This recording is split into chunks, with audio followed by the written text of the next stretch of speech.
Hi, and welcome to this episode of the State of Leadership, Simple and Beyond. That is Robert Hilliard. I am Whitney Wiley, and we are here on Thursdays talking all things leadership.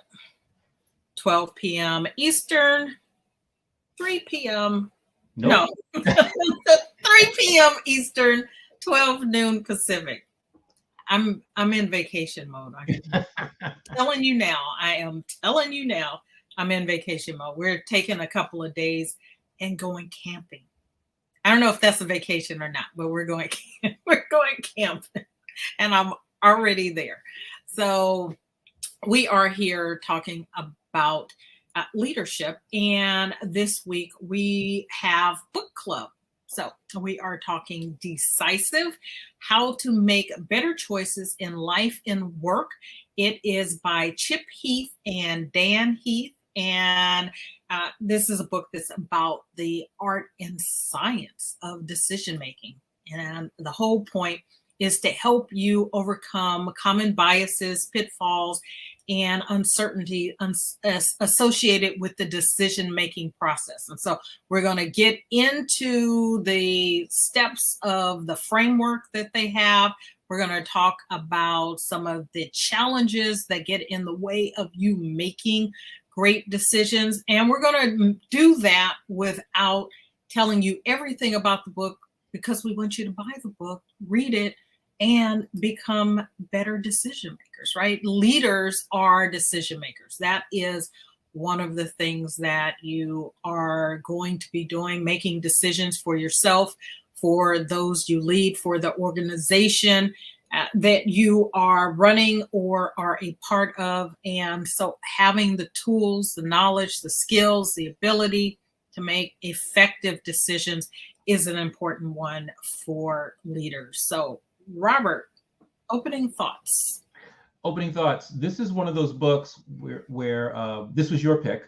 This was my pick. Mm-hmm.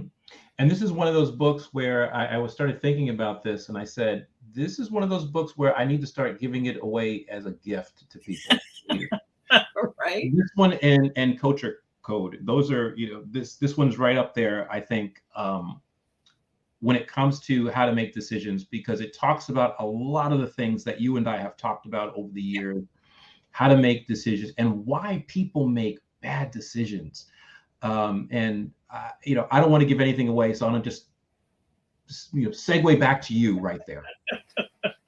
And so we're gonna talk about their framework. So I thought that what's always interesting is that, well, I don't know if it's always interesting, but it seems to be always, right? That you go through life, you learn lessons, you apply the lessons that you learn, and you don't necessarily put a framework around it, right? You don't necessarily stop and think, oh, here's the process that I go through to do X, Y, Z. And then you read something and someone says, here's a process to do X, Y, Z. And you go, oh, I do that, right? And if not everything, at least component parts of that. And I feel like this is one of those frameworks where it makes sense in, everyday usage. This is not limited to leaders. The subtitle is about making better decisions in your life and in your work. And certainly we can all make more effective decisions, be more efficient even in our decision making. And so the process that Chip and Dan have come up with, their 4-step process, their framework, is an important one. And it's one that I think most of us probably think we're doing, but if you take a step back and look at the reality of how you make decisions, if you were to take it and break it down, you would probably say, oh, I do that, and then examine it and go, oh, in reality, I don't do that. Yeah. it's one of those, it was affirming in some ways, but also there's also a reality check in there too. Yeah. Because when you start talking about the four villains of decision making, we all fall victim to them at some point or another. And at one point, he didn't call it this. The authors, they start talking about positive deviance. They don't call it that, but they look for somebody who solved the problem. And that's something that you and I have learned about in school. You look for someone who's solved the problem that you're encountering. They probably have the answer. You just need to find out how they're doing it. And they talk about that's one of the things that you could do there. But and the interesting thing about that is, back in the day, I had a friend that would do kind of the reverse of that, right? So this is what I think is really interesting. He would have a bad idea, right? He would have a bad idea, and he would ask all of his friends, and we didn't know at the time, but until we started comparing notes as friends do, he would ask, should I do this? And he'd be like, no, that's not a great idea. And then he would ask another person, should I do this? No, that's not a great idea. He would keep going down the line until he found the person that agreed with his bad idea and then do the bad idea, right? So that's the opposite of positive deviance, right? So I guess it's the same thing, right? It's like, but you should, when you're stuck, you want to ask a bunch of people questions, and then you want to find the person that's actually solved it. And then you can start to reverse engineer what they did or deconstruct what they did so that you can solve your problem and make a better decision. So that was one of the techniques they talked about, which I thought was great. Awesome. So we're going to start with the framework, which has that acronym of WRAP, W-R-A-P. And then we're going to get into the four common villains of decision making, and talk about how they hinder you from making effective choices.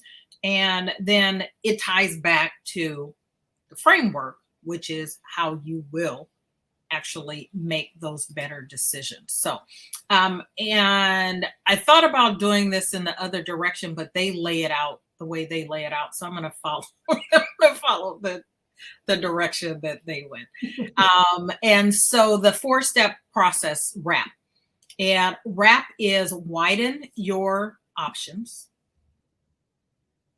reality test your assumptions, attain distance before deciding, and then prepare to be wrong. So that's WRAP. And then there's an additional step that is identify the decision-making pitfalls, right? Which sort of tie into the four villains, right? You need to be able to identify what may get in your way. And we all probably to some extent have all four, but you may have one that you have more of a propensity for, right?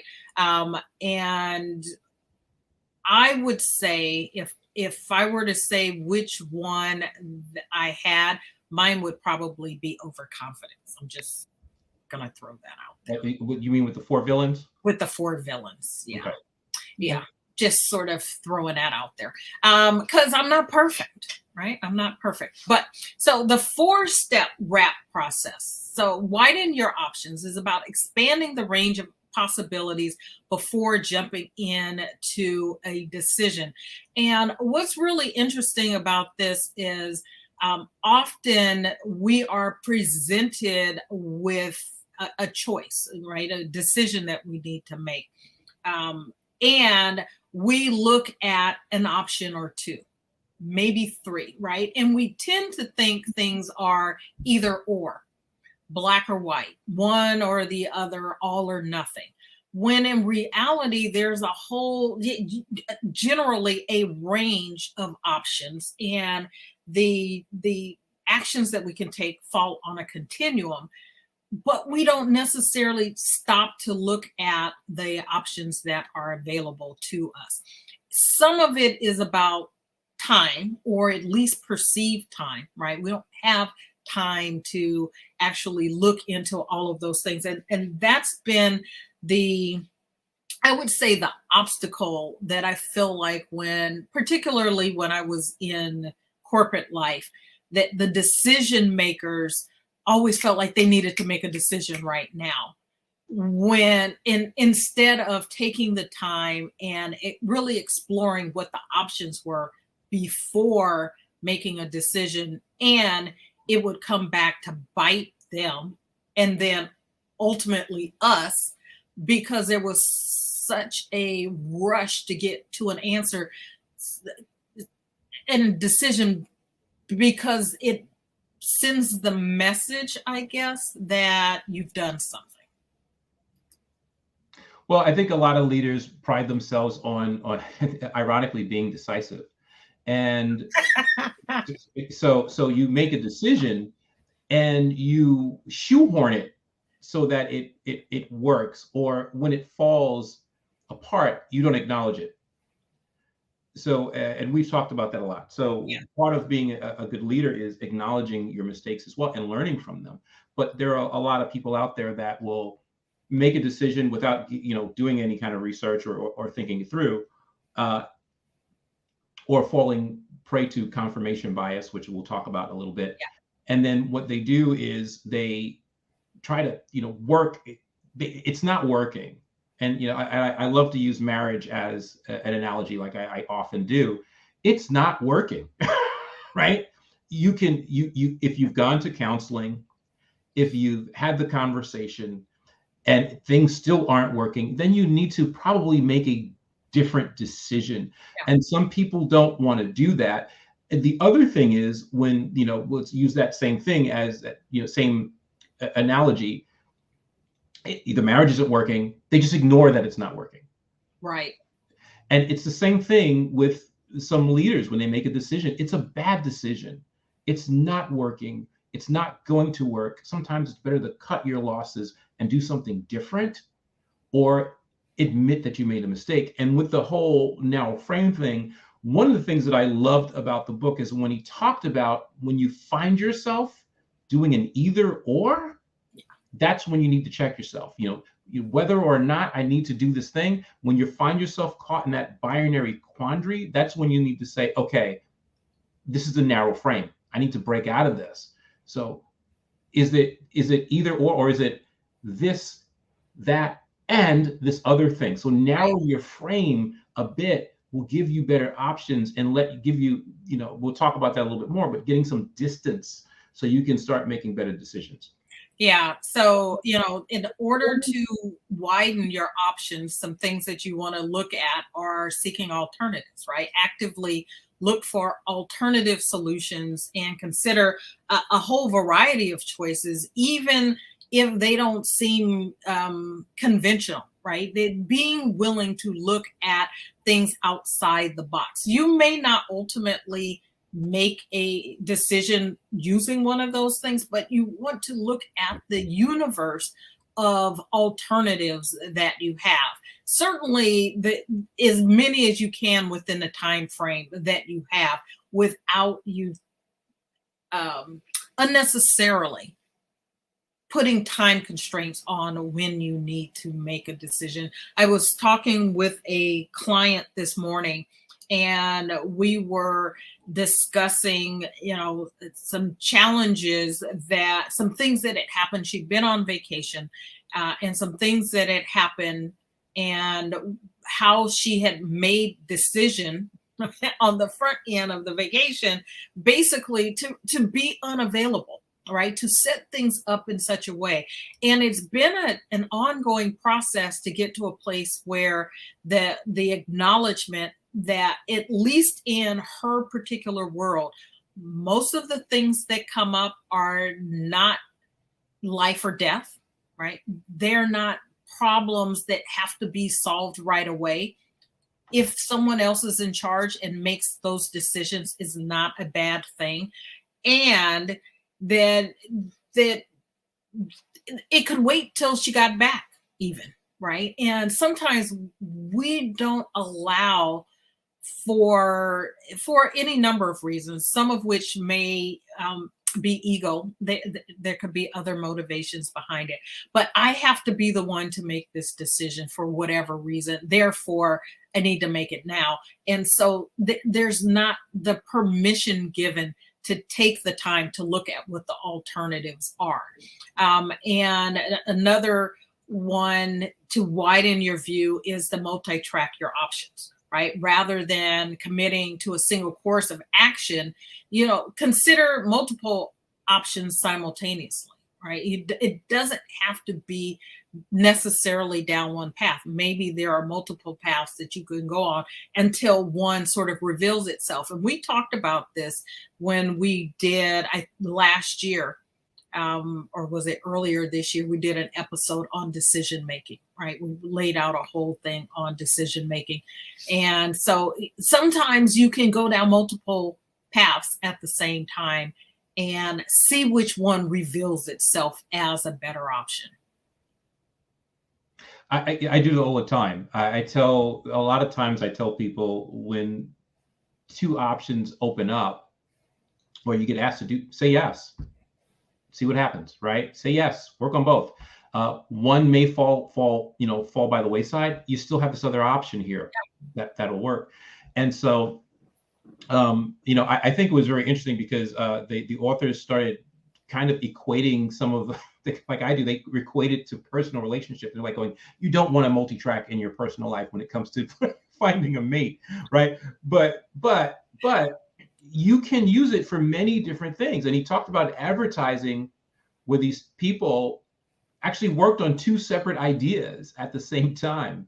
And I thought that was a really good analogy, example of how you can multi-track. So it was really good. And I'm going to say, even in relationships, in the beginning, maybe that's not the worst thing. That's what dating is, right? That's what dating is. Sure. Once you've sort of figured out your path, then yes, you're not multi-tracking. Right. But that's the whole point of dating, is for you to figure out which if we did more of that, maybe there would be fewer divorces. I'm just saying. Right. As a divorce, as someone who's been divorced, so no, I'm not divorce shaming anyone. As someone who has been there, I'm just saying, maybe with a little more intentional dating, and really using the process, right? We could apply this, use this as a process. It would get us there. And certainly using this in your career, making decisions about which path to take in your career, when you are making decisions about going to college and what you want to study. I know there's a huge push for kids in high school and even earlier to make a decision about what they're going to do. What are you going to study and what are you going to do with your life? And you haven't experienced anything. You haven't learned. You don't know yourself. You don't know what you're going to be interested in 5 years, 10 years from now. And so to be pigeonholed in a pathway in a career early on, when, it should be about all the options. And then over time, you narrow things down naturally, right? Now, if you were someone at the age of 4 and you just knew you wanted to be a doctor, right? From the age of 4. And that came naturally and no one was pushing you in that direction, fine, right? But for most people, we're still trying to figure it out. And the system is set up to funnel us, for us to funnel those decisions pretty early on. And then we find out, that didn't work so much for me. So I really like the idea of doing two things at the same time and seeing which one, which direction, of course you're going to be honest, right? And with dating, hey, I'm seeing two people. You have to be honest. Yes. I love the caveat. Yes, you have to be honest. Letting people know that you're seeing other people and for the purpose, but with an intent at the end. Right. Oh, and the same thing comes when as entrepreneurs and opportunities. You may have two opportunities. Yes. Why not try them both at the same time? Be honest about it. Say, I'll try them and see which Yes. one is going to, really pan out or yield good results. And so I like the multi-tracking idea. It was very interesting how they talked about it. I think they talked about it in the context of advertising, and I thought it was very interesting. And then another thing that you can do to help with this widening your options is, again, finding others who've solved that same problem. And Robert mentioned this earlier. Do some research, find who else has faced similar challenges and successfully found solutions, and tapping into those. You may find different people have done it different ways. What did they do and how did that help them? Yeah, we call it positive deviance, right? Is finding someone who is doing something different that's yielding positive Yeah. results.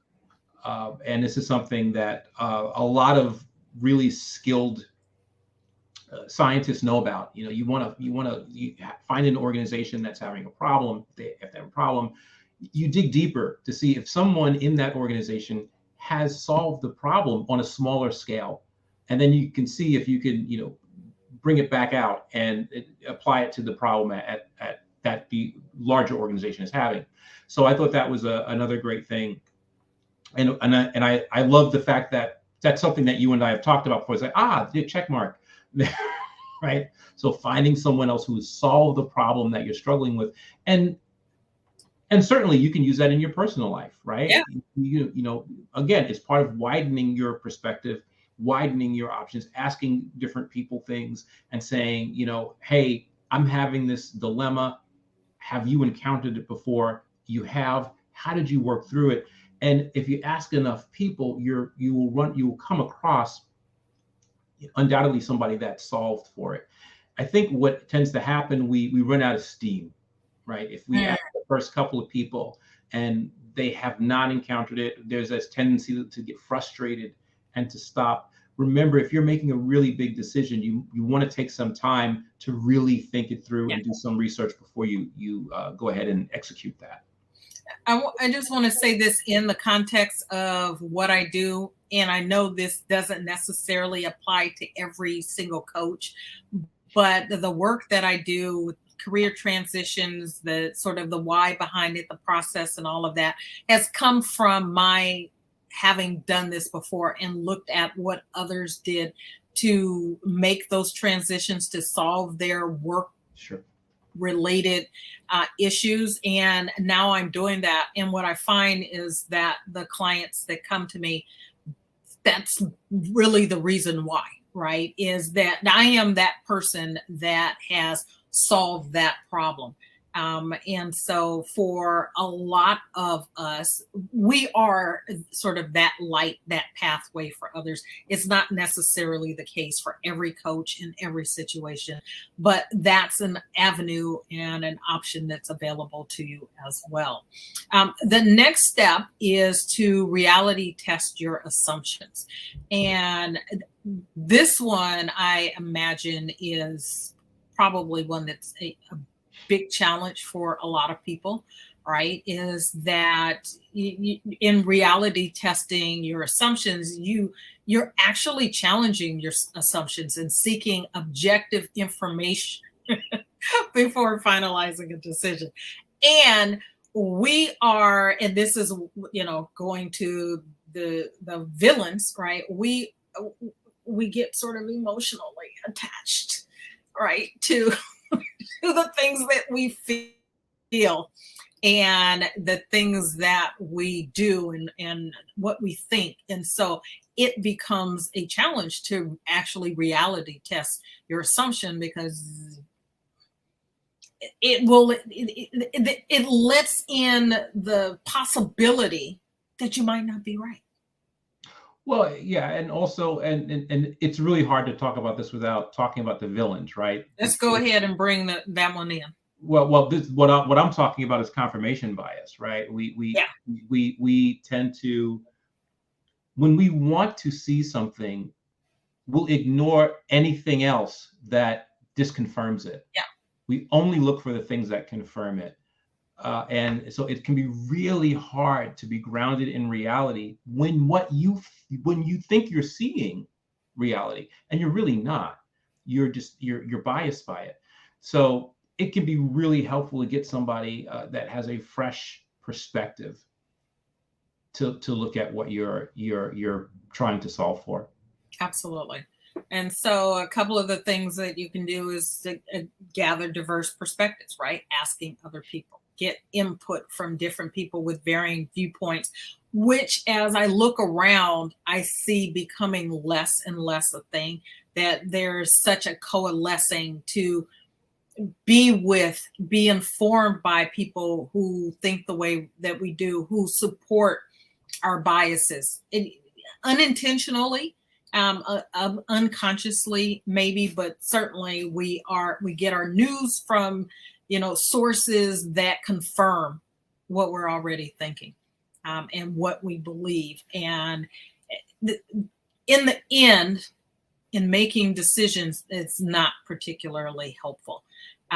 So you've got a reality test. You got to challenge those assumptions. You can do it by considering what's the opposite viewpoint of this, right? Even if you don't take the time to ask other people, lots of other people, just explore what's the opposite of this, and the possibility of the decision going wrong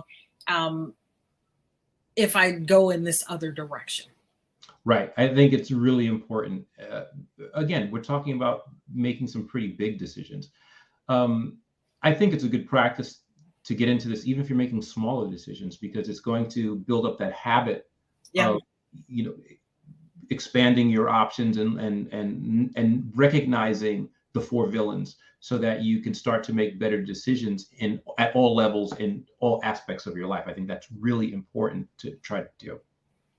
Absolutely. The third step in the WRAP framework is attain distance before deciding, right? Taking a step back, gaining some perspective before you actually make that decision. The emotions and the short-term considerations, which is another one of those villains, right? It can cloud your judgment. And so what you don't want is to make impulsive or reactive choices. You want to be responsive. You want to be thoughtful. You want to be well informed.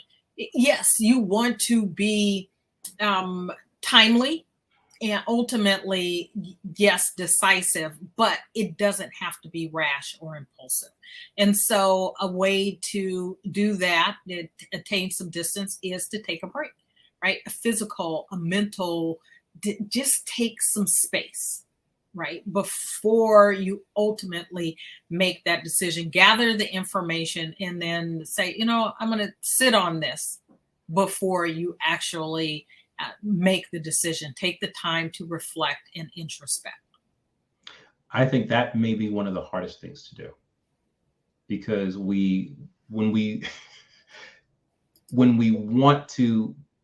feel that we need to be decisive, a lot of times the ingredient that we like to add to it is speed. And speed does not necessarily make for the best decisions. There's a time and place for it. That my dog is apparently going nuts, so I apologize. There's a time and place for speedy decisions, but when you have a really important decision to make, you do want to get some distance before making that decision, and it will give you some clarity, and it gives you the opportunity to weigh out your options before you execute that. I'm going to talk about one other thing that you can do. There are others in the book, but one other that I find to be particularly helpful in making decisions and sort of this process of getting some distance is checking with my core priorities, right? Core values, and making sure that I take the time to see if the choice is aligned ultimately with my long-term goals, not just in the short run, but long-term goals, long-term values, and that this is something that truly matters to me. And so just, taking a step back and working through the process. So not just the process of what are my options, oh, I'll pick one, but I'm thinking of this, and then now let me see how this sort of plays out over the long run. Got it. Got it. The fourth step in a wrap is to prepare to be wrong. So, do you do that? Yeah, I'm always.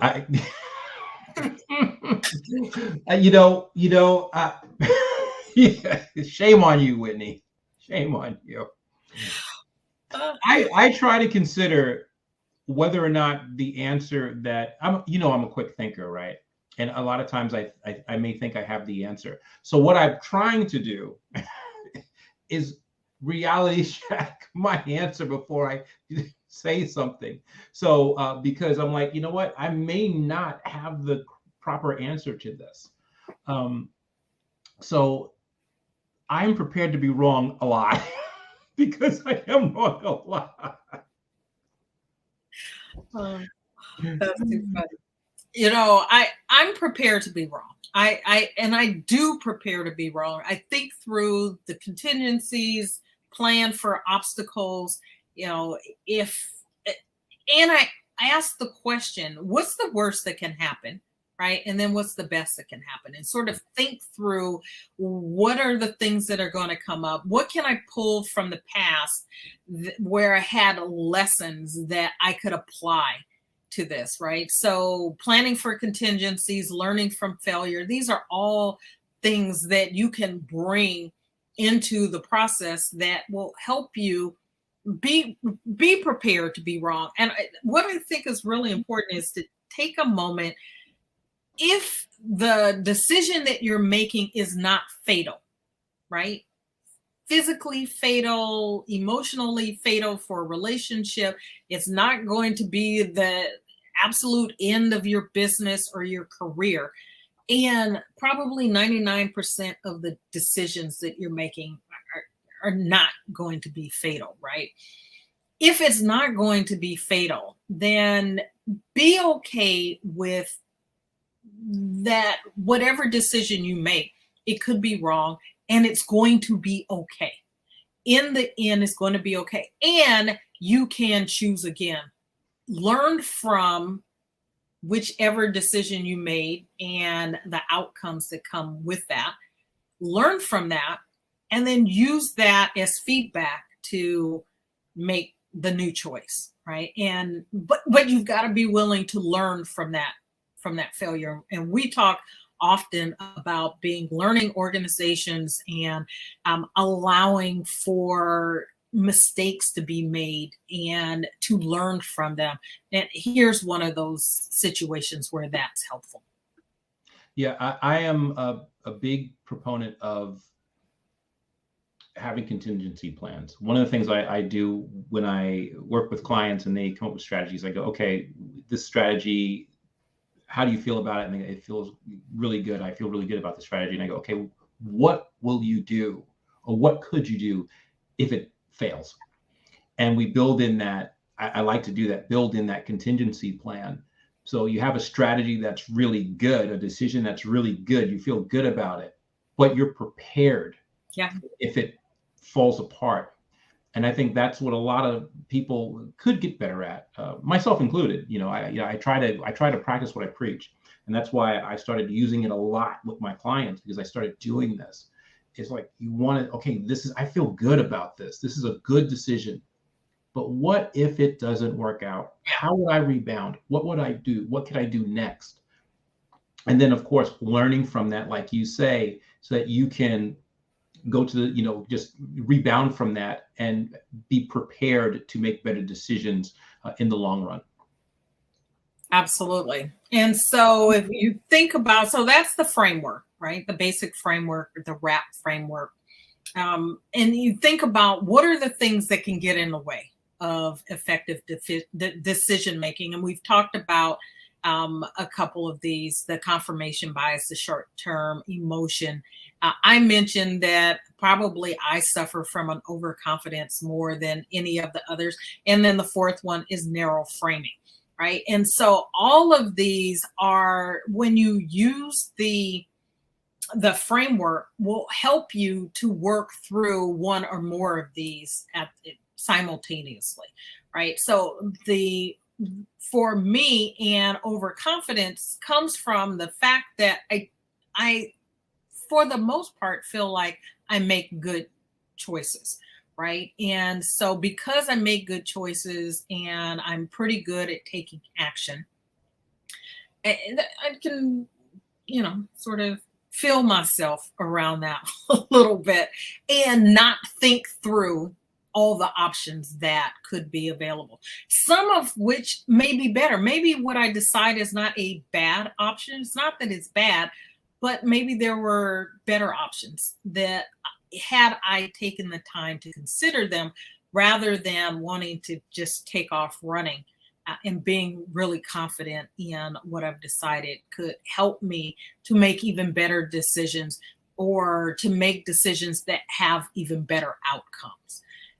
So, to stop to think about how, and this is where your self awareness comes into play, right? And we are talking this month about self awareness. How do you make decisions?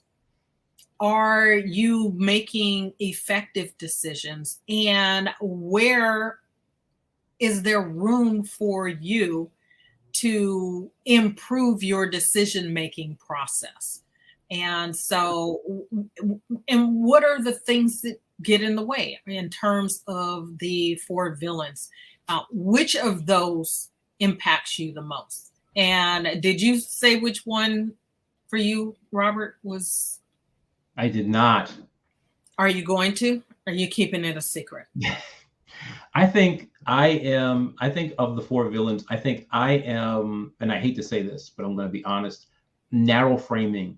Okay. That catches me. It's like, oh, I should do this. And because you've helped me work through some narrow framing, right? It's like, I could either do this or this. And you're like, well, what about the, okay, the other thing. Right. So I can get caught up in that. And the interesting thing about that, and which I love, they did a really good job in the book, is that once someone hits you with just one thing, it shakes you out of the narrow framing. But when you're caught in that binary quandary, it's hard to get out of it because you can only see those two options popping up over and over again. But once someone cast some light on the situation, you can say, oh, wow, there's this third option. Oh, and there's this fourth option, which is something that I do in coaching. I go, they'll say, I can do this. What else can you do? This. Keep going, right? Keep going. Right. And then because you can generate more ideas if you stretch yourself a little more. We're not used to doing that. I know I am not. I'm getting better at it. But stretching yourself out of it's either this or that. Yeah. No, and let me just, we mentioned what they are. Let me just provide a little context. So narrow framing occurs when we limit our decision making, as Robert just said, right, to a single option or sort of these binary options. It is this or this. And often it's not this or this. It's this and this and this and this and a whole bunch of other things that you may not want to take the time to explore. So instead of exploring a variety of possibilities, we get stuck sort of in that binary mindset, seeing decisions as either or propositions. And I do the same thing with my clients is, right, get them to see the possibilities, get them to see all the potentialities, right? That it's not just limited to this one thing or this thing. Confirmation bias is the tendency to seek out information that confirms our pre-existing beliefs or preferences while ignoring or discounting contradictory evidence, right? So we are lifting up and affirming all the things that confirm where we're coming from, and then we're sort of like, ignoring the other stuff. And it's not helpful, right? It's not helpful. And I'm sure that does something for also creating that narrow framing, right? Is where we're only going to look at these couple of options. Because if I start exploring the fact that there are a whole lot more, rather than sort of the one that I have a preference for, and then I'll offer up something else that is not that. It makes it easier for me to stick with the one that I have, because I haven't explored a whole bunch of other ones. Yeah. And then, yeah, go ahead. Go ahead. No, I thought you were going down the list. Yep. Short-term emotion, right? Yeah. Short-term emotion refers to the influence of immediate feelings on decision making. So strong emotions can sway our choices and cause us to prioritize the short-term gratification over long-term benefits. This is one of those areas where, I know all too well when it comes to health, like taking care of your health, right? You think about, I'm a cookie girl. I own that. I'm with you, and I'm a cookie addict. And so the short-term gratification over the long-term benefits. And I have been working over the course of the last couple of years in particular of being more cognizant and aware that that's what drives some of my decisions, is that I'm focused on what I want right now, rather than taking the time and looking at how that aligns with what I want long term, right? So going back to my priorities and my values and my goals for the long term, and not getting stuck in, this is what I want and I want it now, and taking the time to see things over a longer horizon, so that I'm not impulsive and making decisions that I may regret. Yeah, overcoming those short-term emotions can be very difficult, especially when someone presents you with an idea that it viscerally gets you excited, and then that's when, and these all kind of cascade into each other. Then the confirmation bias can start getting active, because you like it so much, you only want to see the good things about it. And then you get, and then you're stuck in the narrow frame too. So I love the fact that all of these pitfalls, he calls them the villains of decision making, they kind of cascade into each other. Yeah. Yep. There is a dovetailing that goes on in there. And then the fourth one is overconfidence. And this occurs when we have an inflated sense of certainty about the accuracy of our judgments. And I've confessed to this one. I can operate in this space, right? And because I feel pretty good about my decision-making ability. And so it leads me to sort of think that I have the answers, and then I don't start looking at the other options, right? So it brings in the narrow framing and the confirmation bias. And so I have been actively, intentionally over the past few years working to counteract the overconfidence. Not to a place where I'm not confident in my abilities, but just not being so overconfident that I won't take other things into account. Yeah, that can be very dangerous. I mean, trying to strike that balance is very helpful, to be confident, because confidence is a great thing. Yeah. But you don't want to be overconfident, right? Yeah. You want to strike that balance. You would be confident, but you want to be able to see things as they really are. And that's sometimes the difficulty that some people have. We've talked about this before. People make those decisions and they're so sure that it's going to work. And this is where ignoring the failure comes in. So when it fails, they don't want to go back there and admit it at all. They just kind of, it never happened. And that's not helpful if you want to grow as a leader, or just as an individual, as a person. It's really helpful to be able to look at things and go, you know what? I made a decision. It wasn't a great decision. I learned these things from that. Yeah. And so if this comes back around and I have to make a decision, like this or this very same decision, I can go in a different direction, or at least I have some context. Absolutely. Absolutely. And so understanding the four villains and having some self-awareness around whether one or more, right? One, two, three, or all four of them are sort of part of how you navigate decision making is really important, right? Having this self-awareness. And that's why we're talking about self-awareness this month, is your willingness to pay attention to what you do, how you do it, why you do it, and seeing it in the objective evidence of it, and then being willing to make some adjustments is going to serve you well ultimately in your leadership journey. Absolutely. Absolutely. Um, I couldn't have said it better.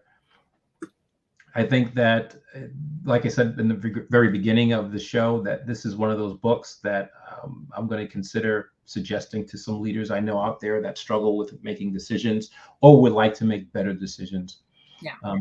This is, it was a thoroughly enjoyable read. And I would like to encourage our viewers to get the book and read it.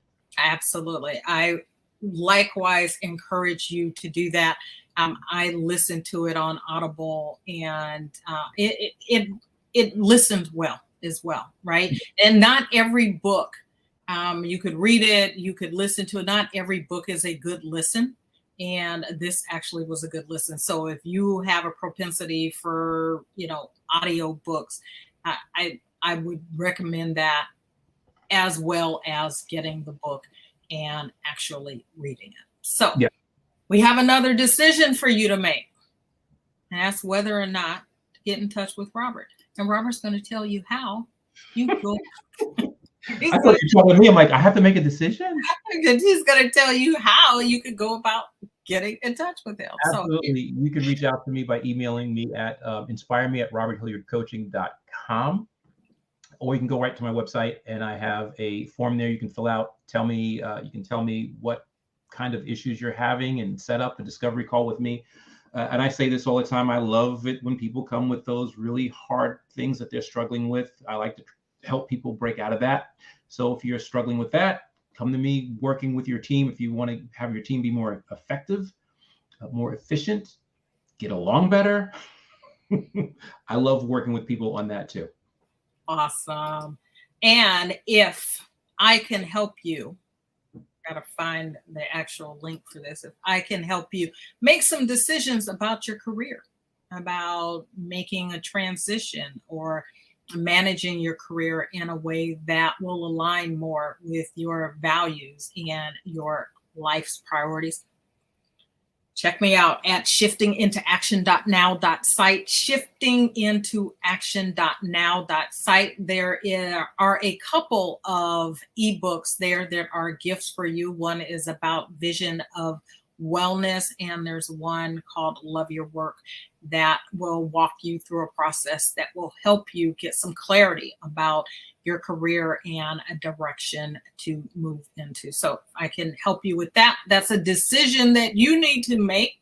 Get decisive about it and take some action. Actually, that's an easy one. So you don't even need to go through the whole WRAP framework for that. Just go to the website or go to Robert's website. And with that, we want to thank you for joining us this week. We are going to be taking, so if you're watching this live, we're going to be taking the month of August off. And so you will find encore presentations in the month of August. We will be back in September.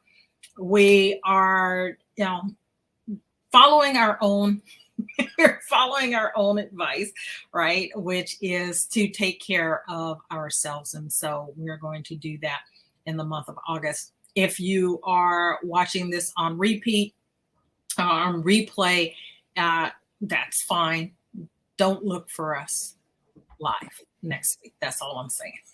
Don't look for us live in the month of August. So with that, again, thank you for joining us. Normally here Thursdays, 3 p.m. Eastern, 12 noon Pacific. And we will see you back live in September, but feel free to check out the encore episodes throughout the month of August. And until next time, take care. See you soon.